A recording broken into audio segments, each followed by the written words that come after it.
Namaste, namaste, family of light. Glad to see everybody here. We welcome our beautiful light workers who are here physically at the Cosmic Center Spiritual Light, which is located in Sarasota, Florida, in the United States.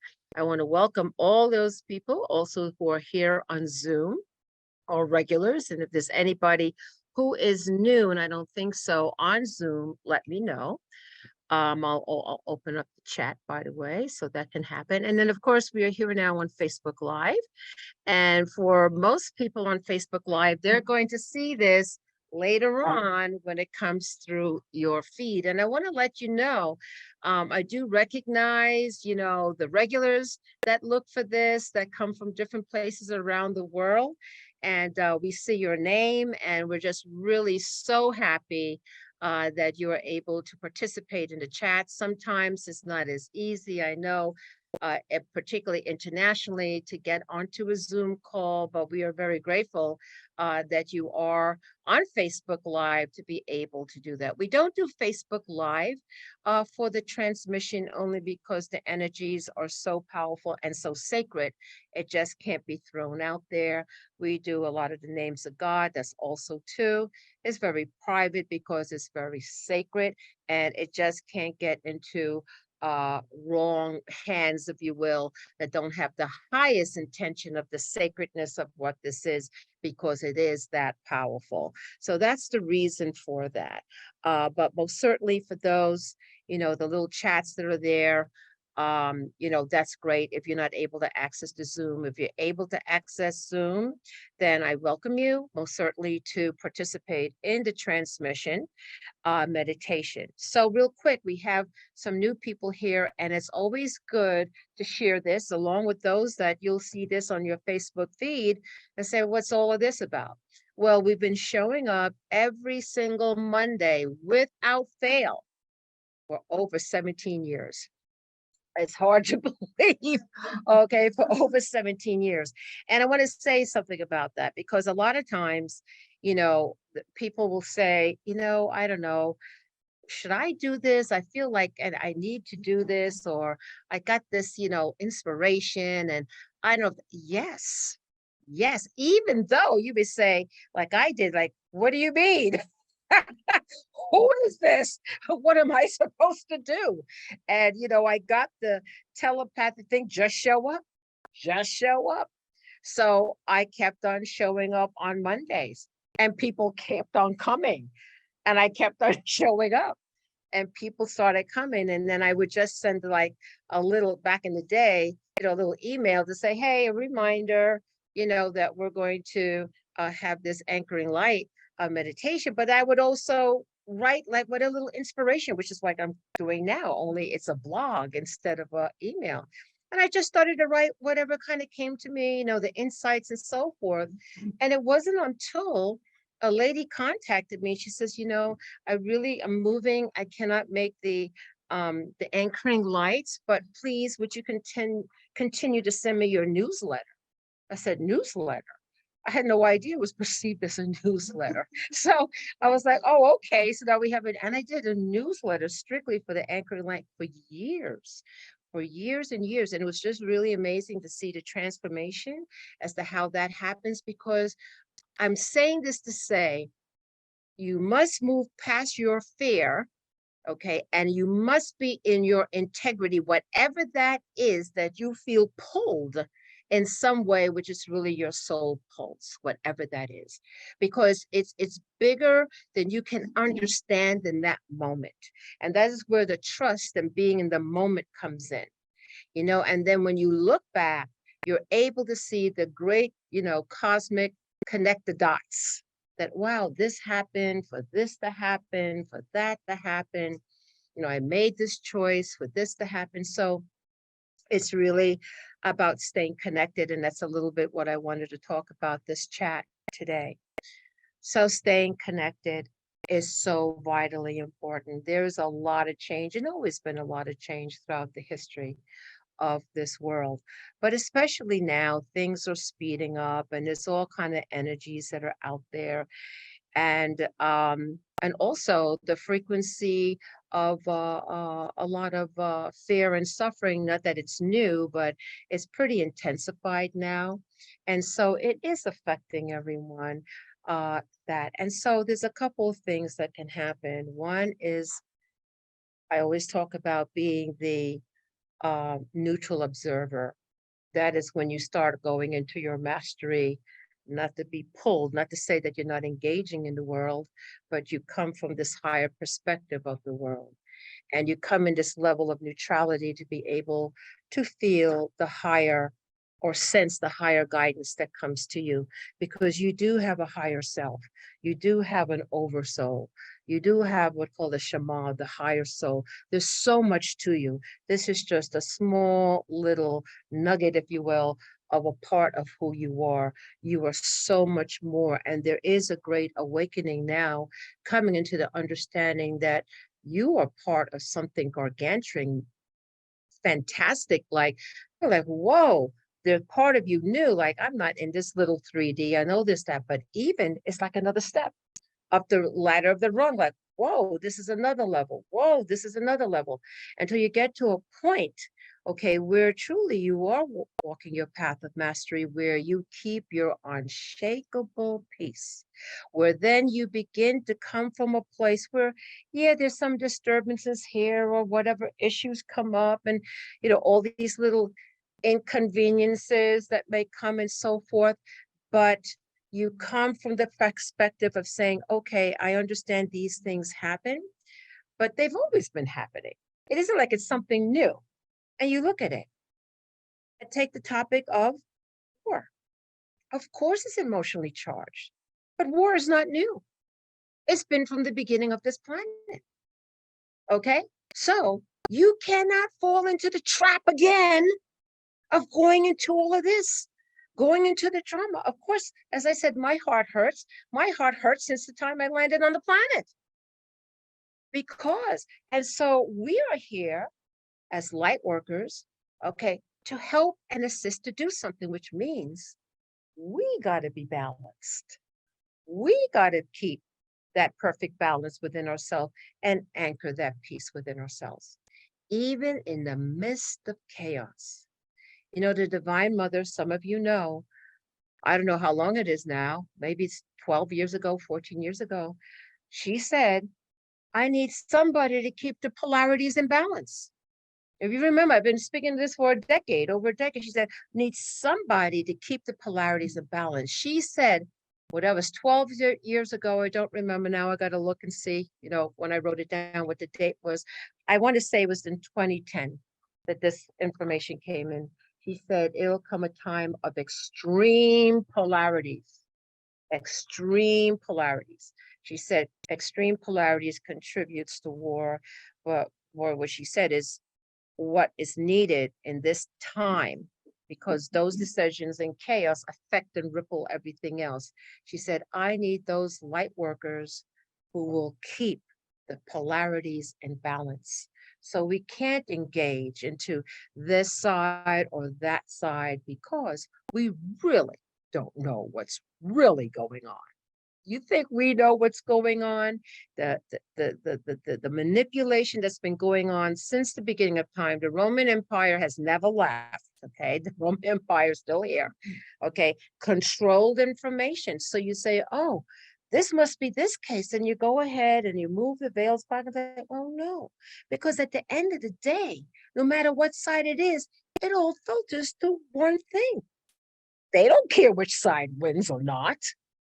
They're not taking sides.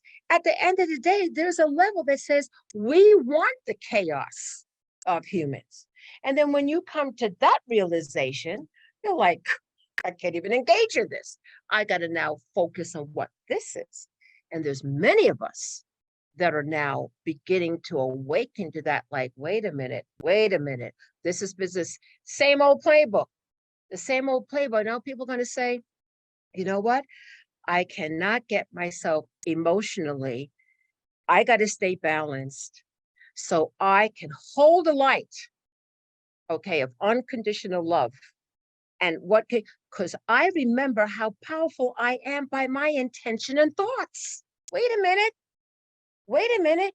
I can visualize light around the planet. I can visualize happy children playing together.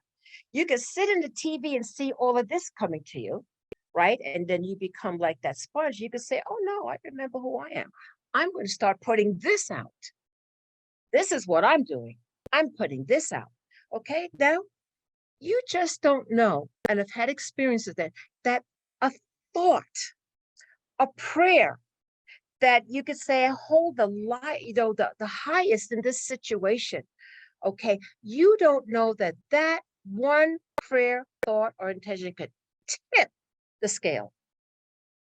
Do you know how many times we have intercepted very, very nefarious thought forms, okay, by bringing in the higher thought form of peace or love or whatever it is. And even if we couldn't erase it completely, we at least mitigate it.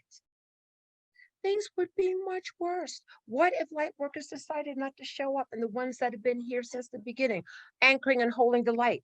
I always think about the Tibetans and the monks that are continually praying 24/7 with the wheels. What if they weren't doing that?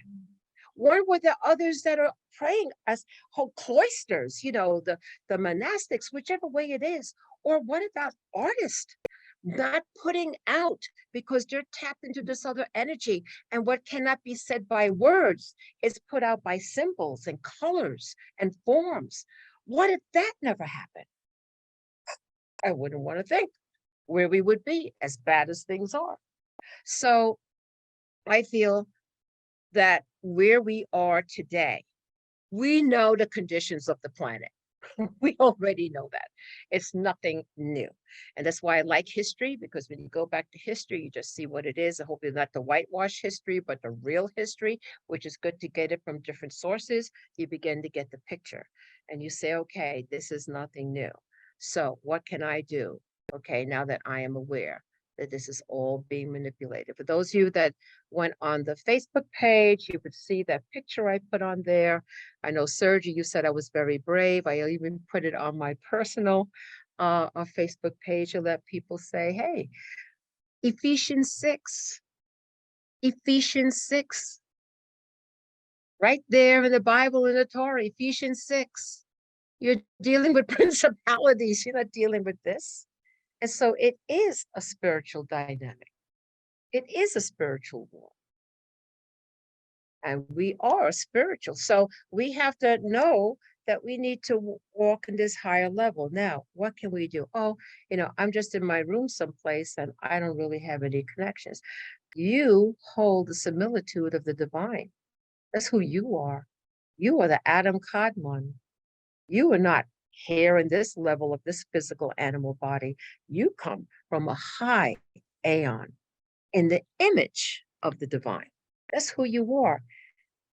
Trapped in this 3D animal body, and it has its purpose, and the schoolhouse of what this is, and the learning process and all of that. But also too, now we're at a point to say, I have a dharma or a mission that I'm supposed to do here, because I sense something is not right and there's an opportunity to bring it back into oneness. And that's what the ascended masters, Jesus Christ and other avatars of light have spoken of the same thing. They said there's something more. This is the illusion, right? I never could understand that when I was younger, but yeah, they're right, because there's so many people that are convinced that this is all there is. And they're convinced to the point that this is all there is, and there's nothing to live for. Their life is horrible. They're the only one on the planet that has that kind of situation and want to end it. And I'm like, no, no. There's so much more. There's so much more. But being caught into the illusion of that matrix, okay, like a cube, you can't see beyond it. So when I was in my ignorance, I'm very grateful for those light workers that said the great invocation, or did pray for the world, or did what it is before I was born, while I was born, until I could wake up. What if they didn't hold that energy? Right? And that's why we got to hold the energy for others to wake up. I think a shifting consciousness happened when we were able to observe this planet from the perspective of the moon. You remember that? Do you remember when they said, hey, the earth is flat and you'll fall off, right? Remember that? And you could have been excommunicated or whatever when, well, a couple of people were, when they said, no, the sun doesn't revolve around us. We revolve around the sun. That was radical. But how much of that structure would have stayed in place, if possible, unless there were brave ones to say, you are wrong. Okay, the sun does not revolve around the earth revolves around the sun. Okay, and that is the truth. Well, look at Jesus the Christ and other avatars of light. They were telling the truth and they crucified them. So we have to have those brave souls to say, no, no, I got to be my integrity and in my truth, and this is not right, and I got to live by that. And I have to help and assist others. So one of the things that's important, because it's a personal journey as well as a collective journey, there has to be time for introspection. This time right now, and it's a planetary thing and astrology and so forth and Neptune and all of that. But what I do know is that this is a time where, one, you want to be very discerning because there's a lot of disinformation, a lot of things that are going on. And you always have to be discerning. But how can you be discerning? You can only be discerning when you are centered in your sacred space, when you're in your divine place. And that's at all times, ideally. You just practice it.